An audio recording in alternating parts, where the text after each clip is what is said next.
Assalamualaikum warahmatullahi wabarakatuh. Pembelajaran daring kita akan kita lanjutkan hari ini dengan tema pronouns. Pronoun dalam bahasa Inggris pada dasarnya tipenya banyak sekali. Cuman hari ini yang akan kita bahas adalah personal pronoun. Pada dasarnya, personal pronoun itu sama konsepnya dengan kata ganti dalam bahasa Indonesia. Jadi intinya fungsinya adalah menggantikan. Kalau misalnya kita belajar bahasa Indonesia, contohnya misalnya ada kalimat Dinda menanam banyak bunga di taman. Nah, kata Dinda kita bisa gantikan dengan kata dia. Jadi dia menanam banyak bunga di taman. Intinya sama. Nah, konsep dari personal pronouns dengan kata ganti dalam bahasa Indonesia itu intinya sama. Personal pronoun dalam bahasa Inggris itu juga sama dengan kata ganti dalam bahasa Indonesia, yaitu dapat menggantikan orang pertama. Orang pertama itu siapa sih? Orang pertama adalah orang yang berbicara.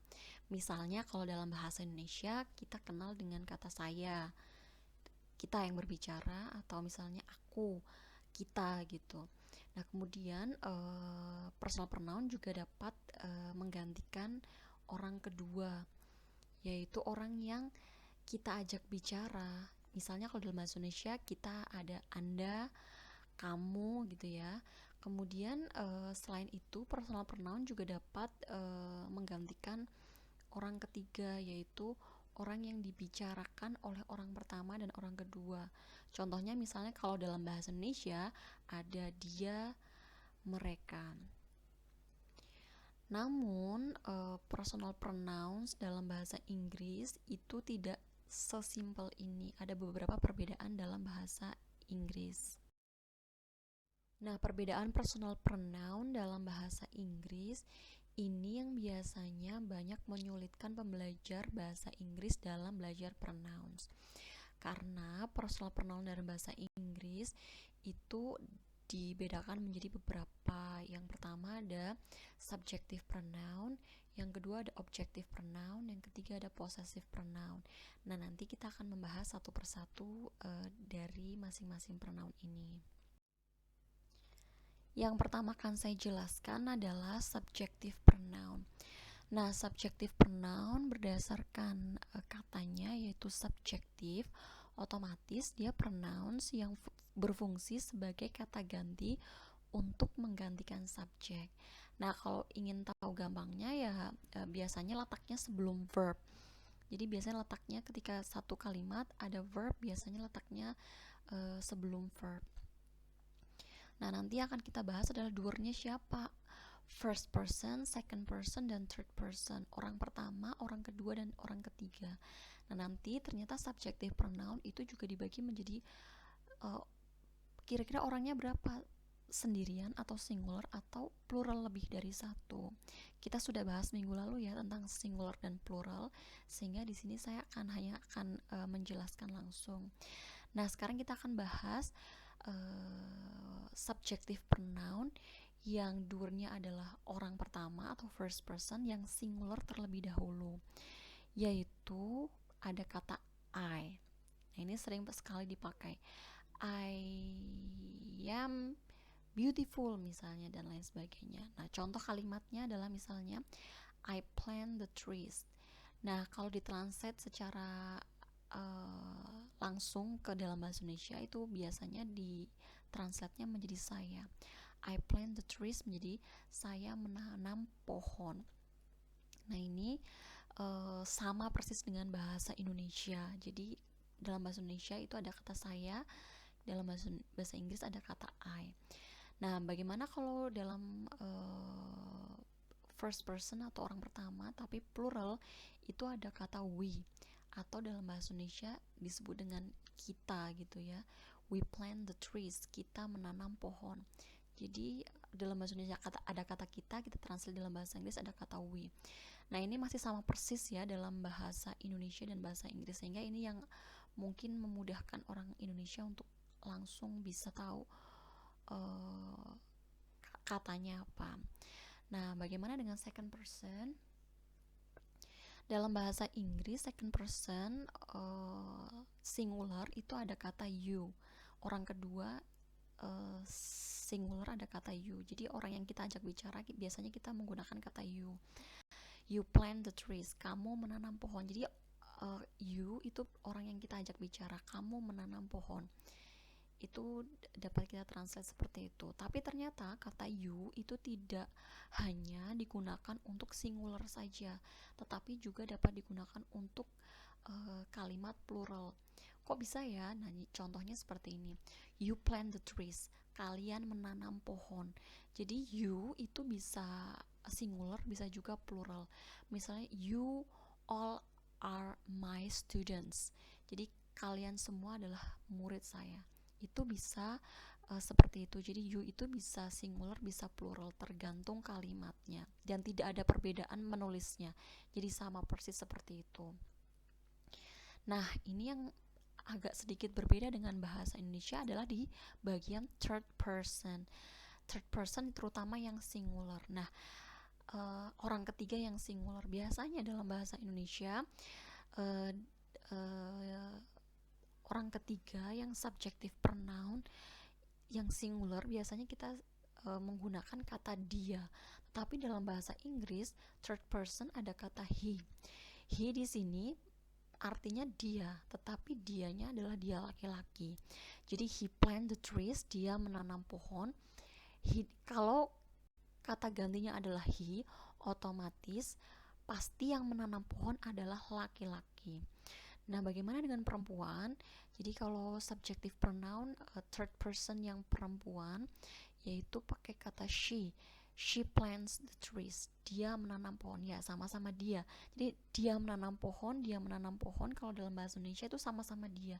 Tapi kalau dalam bahasa Inggris kita tidak menggunakan itu, tapi kita menggunakan he dan she. Jadi ada perbedaan antara dia laki-laki dan dia perempuan. Nah, kemudian ada kata it. It itu digunakan untuk kata ganti singular or tunggal, tetapi yang bukan manusia. Jadi bisa benda, bisa hewan, dan lain sebagainya. Misalnya contohnya, she gives me a flower. Dia memberiku bunga. Bunga itu kan, flower itu kan satu. It is very beautiful. It itu menggantikan kata flower. It is very beautiful. Jadi bisa digantikan dengan kata it gitu. Jadi it itu bisa menggantikan yang selain manusia.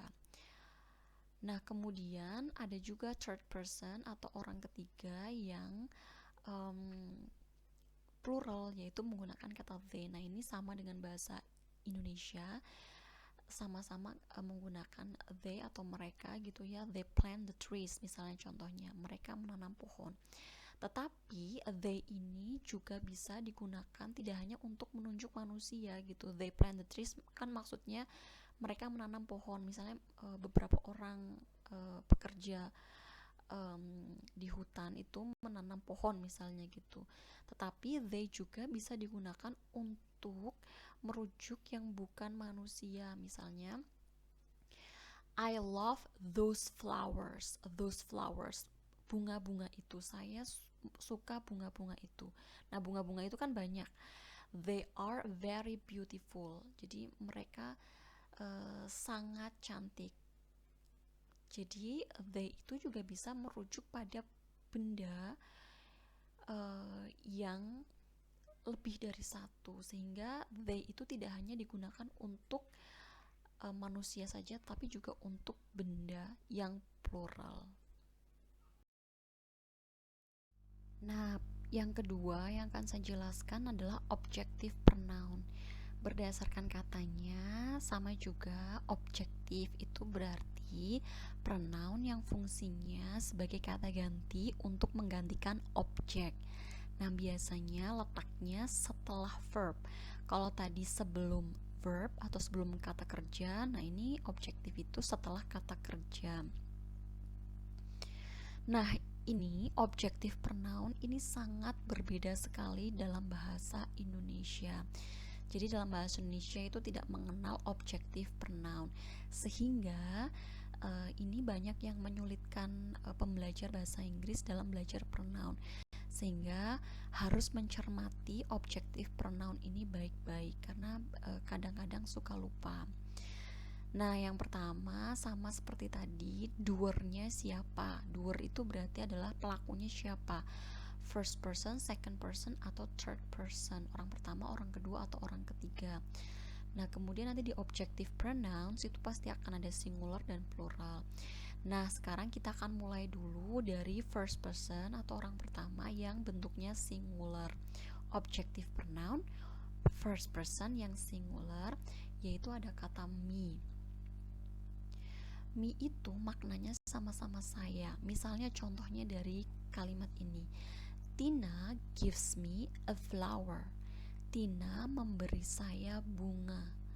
Nah, tadi kalau di depan, kalau sebagai subjective pronoun, saya di depan itu menggunakan kata I. Tetapi ketika menggunakan objective pronoun, maka menjadi kata me. Jadi kalau bahasa Indonesia tidak mengenal saya mau sebagai subjek ataupun objek sama-sama saya gitu ya. Tetapi kalau dalam bahasa Inggris, saya sebagai subjek itu menjadi I, saya sebagai objek itu menjadi me. Tina gives me a flower. Nah, Tina memberi saya bunga. Nah, karena sudah merupakan objektif, berubah menjadi me. Demikian juga dengan first person yang plural yaitu kata us. Us itu maknanya kita, tetapi fungsinya ada sebagai objek. Tina gives us a flower. Tina memberi kita bunga. Jadi tadi kalau kita di subjek itu menggunakan kata we. Nah, sekarang kalau objek itu menggunakan kata us. Ini harus diperhatikan baik-baik karena banyak yang salah seperti ini. Kemudian yang selanjutnya yaitu a second person, a singular dan plural. Nah, kita mulai dari kata you. Jadi kalau kata you ini sama ya, you mau sebagai subjek ataupun sebagai objek itu sama-sama you. Jadi ini yang memudahkan. Misalnya gini, Tina gives you a flower. Nah, itu kan sama ya, you are beautiful. Jadi sama sebagai subjek maupun sebagai objek sama-sama pakai kata you. Jadi ini cukup mudah.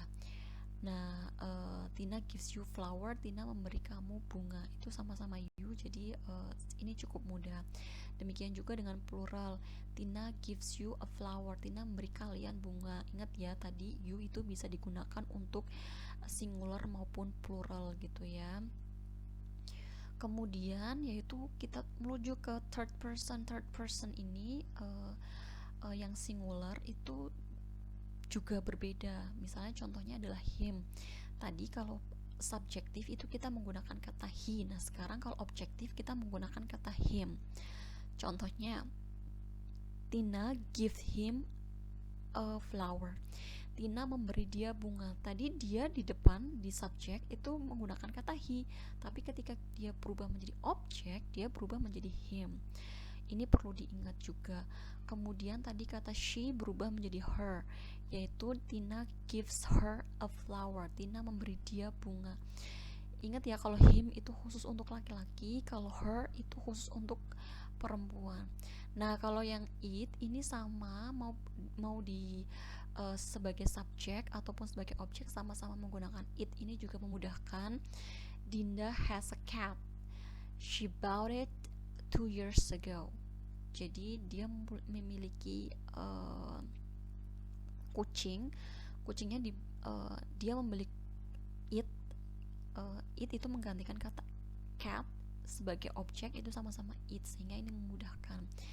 Nah, yang selanjutnya yaitu kata ganti third person yang plural itu ada kata them. Them itu menggantikan kata mereka gitu ya. Tina gives them a flower. Jadi kalau tadi mereka di depan itu menggunakan kata they, kemudian berubah menjadi objek, berubah menjadi kata them. Tina gives them a flower. Tina memberi mereka bunga. Dan contohnya them ini juga tidak hanya digunakan untuk menunjuk manusia, juga bisa digunakan untuk menunjuk um, uh, benda gitu ya. Misalnya those flowers are very beautiful, I love them gitu. Bunga-bunga itu sangat cantik, saya suka mereka. Nah, mereka itu merujuk kata those flowers, tapi digunakan di objek sehingga berubah menjadi kata them. Nah, ini yang perlu diperhatikan. Jadi kalau misalnya nanti membuat kalimat kok ternyata yang pasti hafal itu pasti yang sebagai subjek, tapi biasanya objek ini sering lupa. Sehingga kalau sudah di belakang verb, pokoknya kalau sudah setelah verb gitu ya, nah itu pasti menggunakan pronoun yang objektif. Nah, yang akan saya bahas terakhir yaitu possessive pronoun. Possessive pronoun bisa dilihat dari katanya, yaitu pronoun yang berfungsi sebagai kata ganti kepemilikan. Nah, kita akan bahasnya mulai dari duernya, orang pertama, orang kedua, dan orang ketiga. Nah, orang pertama adalah kata mine. Adalah possessive pronoun yang disebut dengan kata my ini maknanya adalah milik saya gitu ya. Contohnya adalah my book is very popular, berarti buku saya sangat terkenal. Jadi di translate-nya bukan saya buku, tetapi my book artinya adalah buku saya. Di translate-nya dari belakang, she borrows my book, dia meminjam buku saya. Kemudian ada kata our berarti milik kita gitu ya. Tina buys our flower, berarti Tina membeli bunga kita. Jadi our flower itu diartikannya bunga kita. Kemudian ada kata your, Tina membeli bungamu. Tina buys your flower, Tina membeli bungamu gitu ya. Kemudian ada kata sama your yang bisa berarti mu yang singular, ada kata your yang berarti plural gitu ya. Tina buys your flower. Jadi ada your bisa berarti mu, bisa berarti kalian juga. Nah, ini juga berbeda dengan yang tadi ya. Kalau posesif itu menggunakan kata his, artinya milik dia laki-laki. Jadi Tina buys his flower, Tina membeli bunganya dia laki-laki gitu ya. Nyanya itu merujuk pada laki-laki. Kemudian ada kata her, berarti milik dia perempuan. Contoh kalimatnya adalah Tina buys her flower, Tina membeli bunganya. Bunganya, nyanya itu di sini adalah perempuan gitu. Kemudian setelah itu ada kata its. Its itu adalah nya untuk selain manusia tetapi yang bentuknya tunggal. Contohnya misalnya Dinda brings her cat to the veterinarian. Dinda membawa kucingnya ke dokter hewan gitu ya. There is something wrong with its ears gitu. Ada sesuatu yang salah dengan, maksudnya mungkin telinganya itu terluka atau apa gitu ya. Ada permasalahan dengan telinga dari cat tersebut. Nah, kita menggantikan kata cat, telinga dari cat itu adalah its ears. Jadi kita bisa menggunakan kata its untuk merujuk pada selain manusia. Dan selanjutnya ada kata their. Their itu berarti milik mereka. Misalnya Tina buys their flower, Tina membeli bunga mereka. Jadi kita bisa menggunakan bunga mereka menggunakan kata their. Kemudian juga their bisa digunakan untuk selain manusia juga. Misalnya kata the trees are very beautiful, I love their leaves gitu ya. Pohon-pohon itu sangat cantik, saya menyukai daun-daunnya gitu. Daun-daunnya nya di sini maksudnya adalah milik dari pohon-pohon tersebut gitu. Nyanya di sini maksudnya adalah pohon-pohon yang banyak itu, sehingga kita bisa menggunakan kata their leaves untuk menggantikan daun-daun dari pohon-pohon tersebut. Kita bisa menggunakan kata I love their leaves. Saya suka daun-daun dari pohon-pohon tersebut. Nah, itu adalah penjelasan dari possessive pronoun. Nah, demikian tadi penjelasan saya mengenai personal pronouns dari mulai subjektif, objektif maupun posesif. Perlu diingat ya bahwa ada beberapa pronoun yang sangat jauh berbeda konsepnya dalam bahasa Indonesia, sehingga ketika kita mempelajari ini harus diperhatikan baik-baik, jangan sampai lupa. Terima kasih atas perhatiannya. Sampai jumpa di video selanjutnya. Wassalamualaikum warahmatullahi wabarakatuh.